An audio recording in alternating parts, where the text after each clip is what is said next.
हिमाचल प्रदेश के जिला कुल्लू के पर्यटन नगरी मनाली और लाहौल घाटी में हुई बर्फबारी के बाद अब सोलंग नाला से लेकर अटल टनल और अटल टनल के नॉर्थ पोर्टल पर सड़क को बहाल करने के लिए बीआरओ की मशीनरी जुट चुकी है। इसके अलावा 4x4 वाहनों के लिए मनाली से केलांग मार्ग को भी खोल दिया गया है।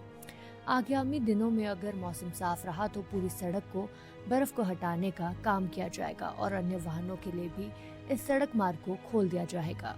वहीं सोमवार को भी सैलानी वाहनों में सवार होकर सोलंग नाला पहुंचे, जहां पर उन्होंने बर्फ में खूब मौज मस्ती की।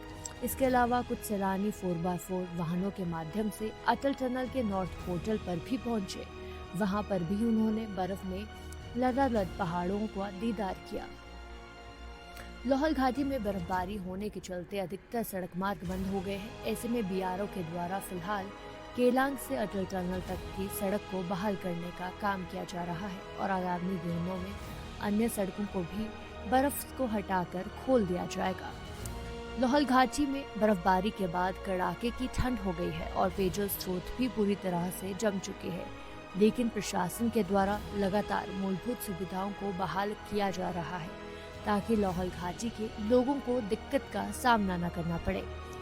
डीसी लाहौल राहुल ने बताया कि बीते दिनों हुई बर्फबारी से जहां बागवानों और किसानों को फायदा मिला है, वहीं यहां कई सड़क मार्ग भी बंद हो गए हैं। ऐसे में अब बीआरओ की मदद से स्नो क्लियरेंस का काम किया जा रहा है। ऐसे में मनाली केलंग मार्ग को वाहनों की आवाजाही के लिए खोल दिया गया है और कुछ ही दिनों में बाकी मार्गों को भी वाहनों के लिए खोल दिया जाएगा। देखिए, पिछले कुछ दिनों में पूरे हमारे लाहौल स्पीति में काफ़ी अच्छी स्नोफॉल हुआ, बर्फबारी हुई है, जिससे हमारे बागबानों किसानों के लिए काफ़ी ये अच्छा रहता है। साथ साथ जो हमारे जितने भी पानी की स्कीम हो गए या फिर चाहे इरिगेशन की स्कीम हो गए, इसके लिए काफ़ी फ़ायदेमंद रहता है। इसमें थोड़े इश्यूज आए हैं, जैसे काफ़ी रोड्स हमारे क्लोज हो गए थे, वो बीआरओ की मदद से हमने उसको स्टार्ट कर दिया, जो मेन रोड्स है। मैं बताना चाहूँगा कि जैसे जो केलांग को मनाली से कनेक्ट करता है रोड, वो ओपन है और उसके साथ साथ जो हमारा काजा जो कनेक्ट होता है किन्नौर से, वो भी हम ओपन कर दिया है। साथ साथ यहाँ से उदयपुर तिंडी का भी जो रोड है वो भी खुला हुआ है 4x4 व्हीकल्स के लिए। साथ साथ दारचा तक भी हमने इसको ओपन कर रखा हुआ है। अभी ये समस्या क्या आती है कि जो रोड खुलने के बाद आइसिंग हो जाती है और गाड़ियाँ काफ़ी स्लिप होती है, तो अभी तक हमने ये निर्देश दिए हैं कि जो भी 4x4 व्हीकल्स है या आपके पास अगर 4x4 नहीं है तो आप अगर गाड़ी में चेन लगा लें तो स्किड नहीं होता है। तो मैं रिक्वेस्ट करना चाहूँगा कि जो भी हमारे लोग हैं, लोकल्स हैं, वो ट्रैवल कर रहे हैं तो ये या तो 4x4 व्हीकल से ट्रैवल करें या तो चेन लगा के चले।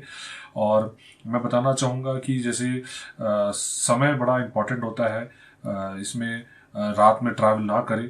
तो हमने समय तय किया है कि अगर आप टनल मनाली से आ रहे हैं तो सुबह 8 बजे तक आ जाए और वापस अगर आप जा रहे हैं तो 2 बजे तक यहाँ से निकल लें। और मैं बताना चाहूँगा जैसे टूरिस्ट सीजन होता है तो काफ़ी ज़्यादा यहाँ पे ट्रैफिक इश्यूज होते हैं, तो आप लोग समय का ध्यान रखें। और साथ साथ अगर आपका स्टे का अरेंजमेंट मान लीजिए लाहौल में है तो आप यहाँ रुक सकते हैं, नहीं तो आप प्लान कर ले जितना जल्दी हो सके निकल जाए।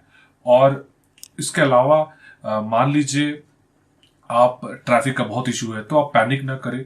आप यहाँ पे हमारे भी काफ़ी गेस्ट हाउसेज हैं, होटल्स हैं, होम स्टे, वहाँ पे आप स्टे करिए और उसके बाद जब रास्ता खुलते ही आप निकल जाएगा। पैनिक आप ना करें, उसका मैं रिक्वेस्ट करूँगा।